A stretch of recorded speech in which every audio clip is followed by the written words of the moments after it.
Good morning. Not particularly enthusiastic. Good morning. Welcome to Charlottesville. Welcome back to Charlottesville, the home of OSC, and to Haystack. It's fantastic to have you all here. It's been, I think, 3 years since our last in-person conference, and we've all had a very strange time. But it's fantastic that you've all made the effort to come.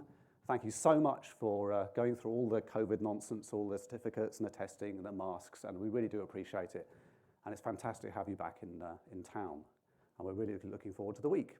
So, also on behalf of Open Source Connections, I wanted to say welcome. This is the OSC team, photo taken at our recent company retreat in Philadelphia. Apart from Chris Morley, who's only just joined us. Sorry, Chris, you're not in the photo. And we've got 18 people, we're growing. We're now not just in Charlottesville, we're also in Berlin, Germany. We have people across the US, myself in the UK. It's a very exciting time, and that's what we do. We empower search teams in all those different ways. Haystack wouldn't be possible without our fantastic speakers. So thank you all who have volunteered to speak and gone through our blind as we can make it submissions process. Even OSC people have to do that, so you don't get to talk at Haystack unless you've got an excellent presentation. And thank you to Jeff Zemerick, who's been marshalling all the speakers. Thanks, Jeff. And he's there. If you have a talk to give and you haven't seen Jeff yet, find him during a break, and he will help get the slides lined up and that kind of thing.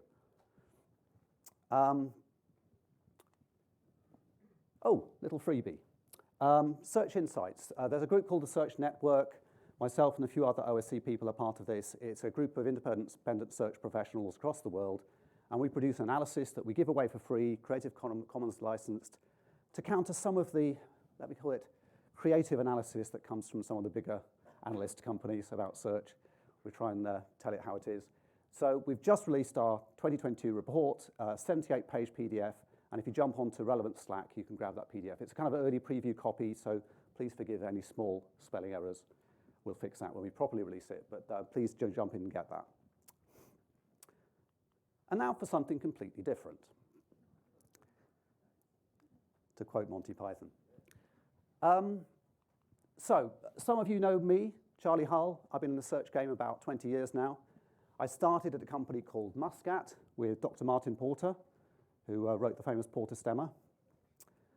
I then came out and set up my own consultancy company, Flax, which I ran in the UK for about 17 years, concentrating on open source search.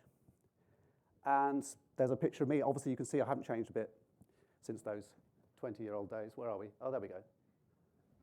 Exactly the same. And I got involved in writing some books. I co-wrote a book on enterprise search. I got involved in the search network, and then eventually I joined Open Source Connections. So there we are. Again, you can see photographs, exactly the same.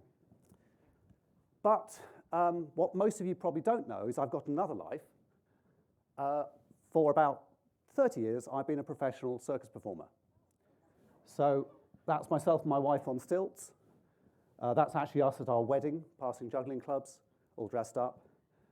I've taught hundreds or maybe even thousands of people to juggle, everything from small children up to people with special needs, to older people, adults, kids with learning difficulties, you name it. And that's been lots of fun. Sorry, it's early in the morning. You don't need to see a picture of me in Lycra. But yeah, also did trapeze, ran a trapeze show, and set up my own circus company, and got very involved in the UK circus festival scene. So that's the other, that's the other side of my life. So I thought I'd talk to you about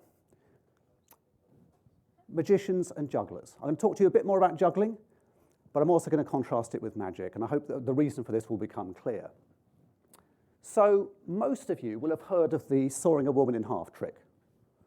It's a very common trick, popularized around the 1920s, 1930s originally. And several magicians performed it at that time, including someone called P.T. Selbit. This was P.T. Selbit. Notice there's no holes for the arms or legs. So how you can tell there's someone in there, I don't know, but that's how it was first performed. And there was another magician called Horace Goldin, who became so concerned that people were ripping off the trick and copying it that he took out a patent. And so this is the patent document from showing the construction of his box. So to demonstrate this, I'd like a volunteer, please. Only kidding. I don't think, I think I could see people, no, put your hand down, Ben. Very brave, but possibly foolish. Okay. Double the number of attendees. So if you look at some of the kind of rules and regulations for the world of magic, this is from the International Brotherhood of Magicians. You'll see they actually forbid revealing the trick, the thing behind the magic trick, unless under certain circumstances. Obviously, you can teach it to people and whatever. But it's actually quite common to buy a trick. And certainly the big stage illusions, people buy for sometimes hundreds of thousands of dollars. You're buying both the equipment and the trick behind it. Now, you'll have heard of Penn and Teller, very famous magicians. Now, Teller has a trick where he removes the petals from a rose, a shadow of a rose behind a screen. And as he removes them, petals fall off the real rose in front of the screen. It's called his shadows trick. And it's fantastic. And he actually patented this. This is his patent application there. And then someone tried to rip it off. So I think he's a Belgian magician actually said, I'll show you how to do it. I'm going to put it on YouTube, and you can pay me $3,000, and I'll show you how it's done. So Teller sued him, and actually did pretty well out of this. He ended up with $500,000 payout, and he won. Now, how this worked in court, I don't know, because Teller famously doesn't speak. Maybe he had to write down all his responses to the judge. Anyway. So my question is magic closed source? And maybe it has to be. Maybe it's the only way it's going to work if you don't reveal the trick. And I know patenting things, and it's not the same as making things closed source. It's related, but magic seems a closed world. Now, I'm going to compare this with juggling. Juggling is different. Now, obviously, we've got to have a demonstration.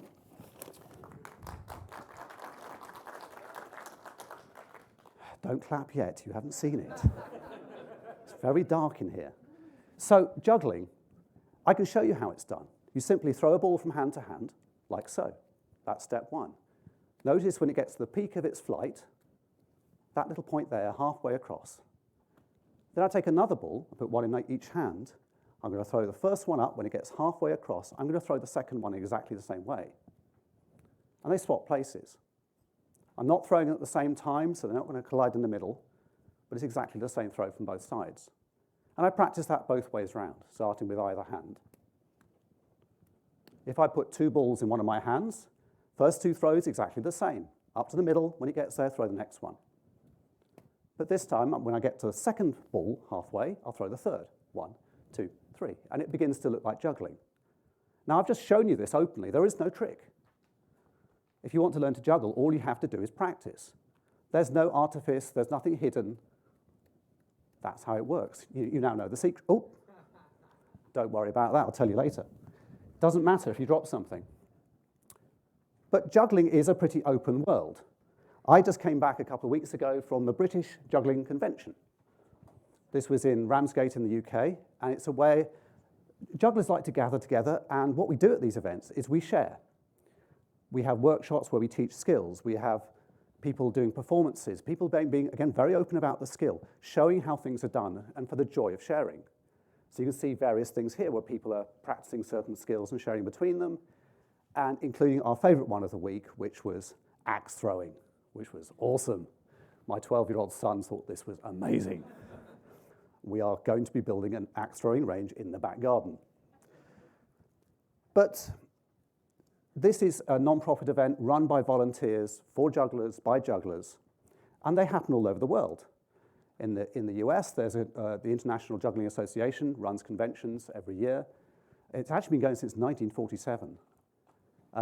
In the EU, we have the European Juggling Convention, and these can be huge. I mean, the first one in 1978 had 11 people. In 2011, there were 7,200 people. That's in Munich, Germany. And these events are huge. They have many thousands of attendees. The other thing that's revolutionized juggling is the web.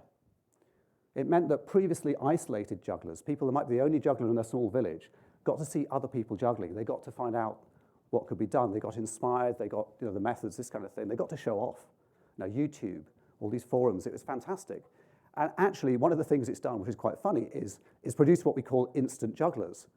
People who turn up, you've never seen them before in your life, and they can juggle 5 balls. And it's like, I got it off YouTube. So this sharing is absolutely key to how juggling is developed. One way of measuring this is looking at juggling records.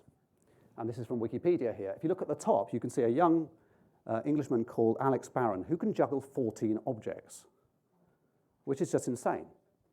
I mean, how do you put 7 in one hand, 7 in the other, and throw the right ones at the right? It makes no sense to me, and I'm a juggler. But even looking a bit further down, you look at the 5-ball records. People can juggle 5 balls for like 2 or 3 hours without dropping. I mean, it's totally pointless, which is also the joy of juggling, but there we go. But there's also been a massive explosion in creativity and the artistic side of juggling. Jugglers and circus performers are now seen in operas, in ballets. And if you look here, you can see a modern opera composed by Philip Glass called Akhenaten, and that was performed at the Met in New York City with juggling from the Gandini Project, who I know well, lovely people. Also, they're kind of the royal ballet of juggling performance in the UK. They're amazing. We've also seen the growth of amazing light-up props, often designed and built by jugglers, even coded by jugglers. These things, will flash in different colors and light up and show logos. There's been a huge growth in this, and I think it's been fueled by the web and also this open sharing culture. There's 2 things here. Jugglers are very generous, not just with their tricks and their skills and their sharing of how to do things, but also food, drink, whatever. You'll sit down with a bunch of jugglers and stuff will just be passed around for everyone to share. So generosity is absolutely key to this. Another thing, and why I wasn't really bothered about dropping a ball, is allowing for failure. We get taught as jugglers that dropping teaches you something. Now, this is probably a good lesson for people tuning search relevance, because we need to be able to fail. We need to learn from failure. And when we talk to people as OSC about experiments in search tuning, we say, you've got to be allowed to fail. Your boss has got to know that you're allowed to fail. That's got to be allowed for in the process. So what has this all got to do with search relevance, you should be asking at this point? I'm going to take you back to 2018 when a certain search conference happened in Charlottesville at OSC's then offices and the brewery next door.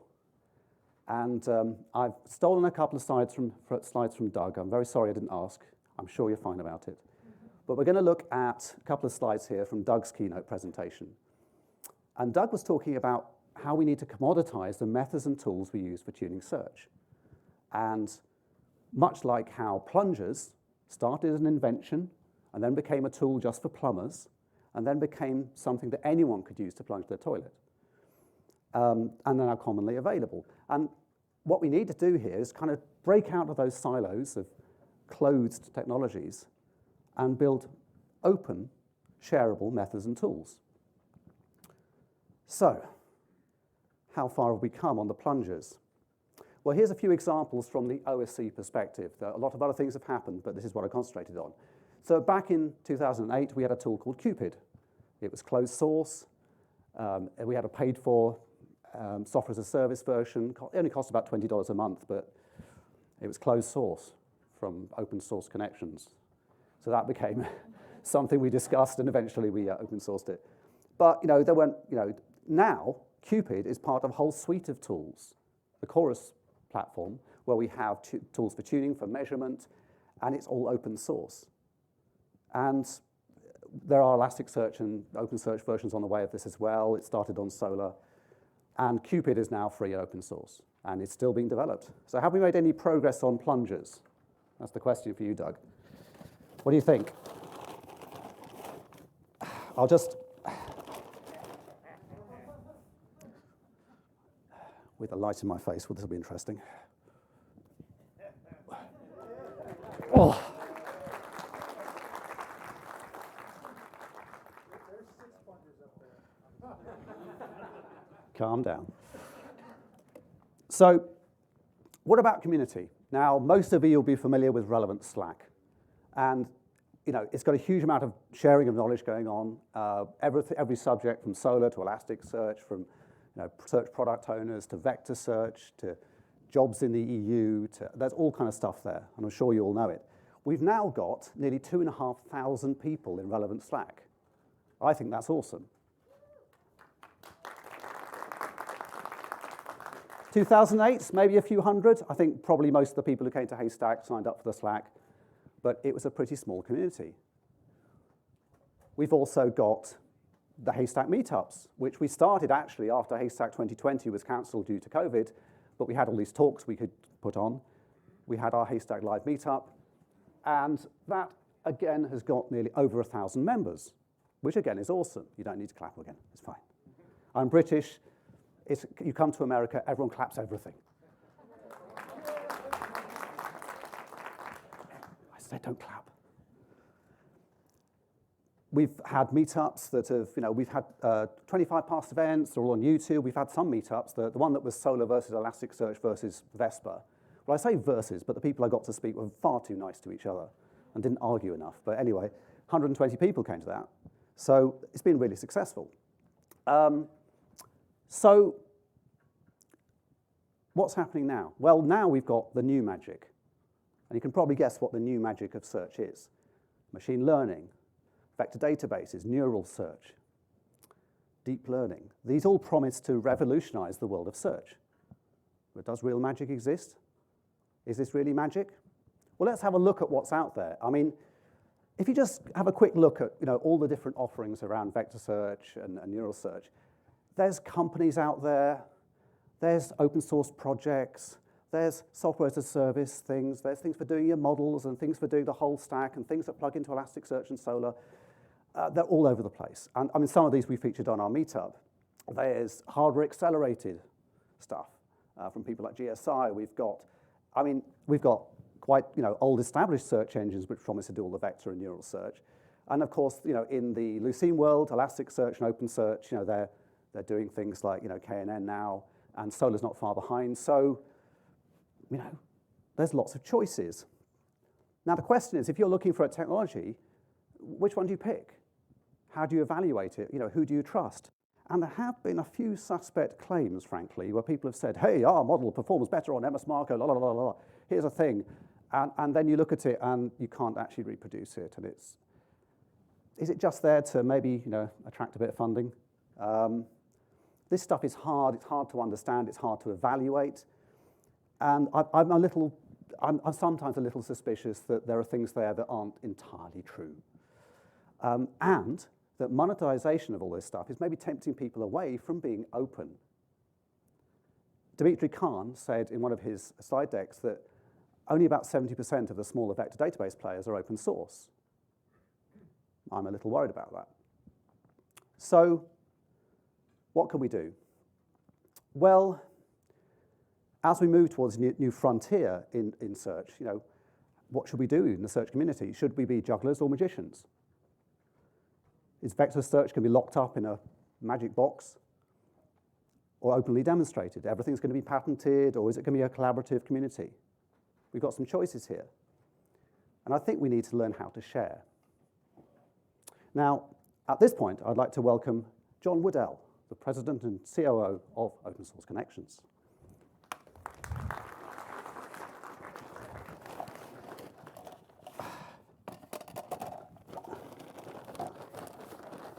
Right. You'll be fine, John. It'll be fine.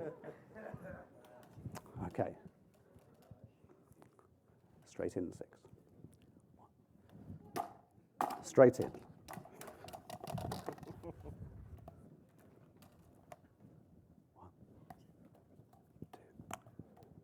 3, 4, 5, 6, and collect. Thank you, John.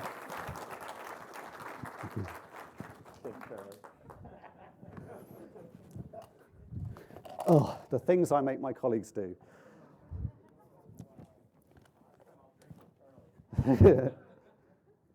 So, I've got a few suggestions for how we can share.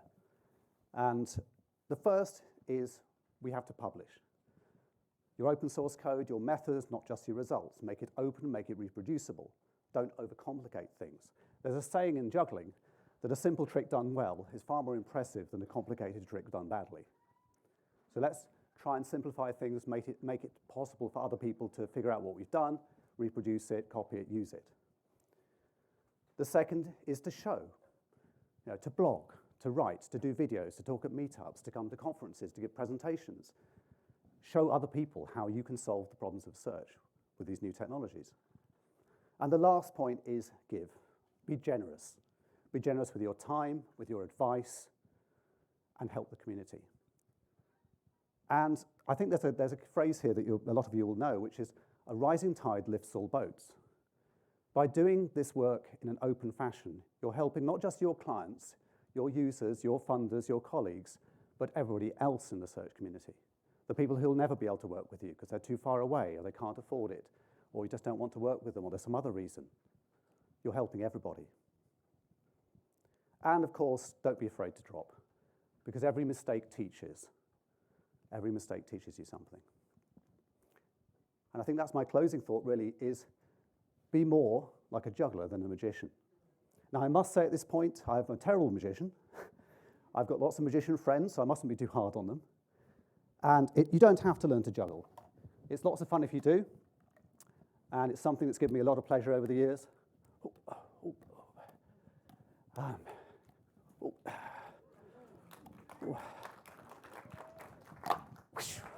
Thank you very much.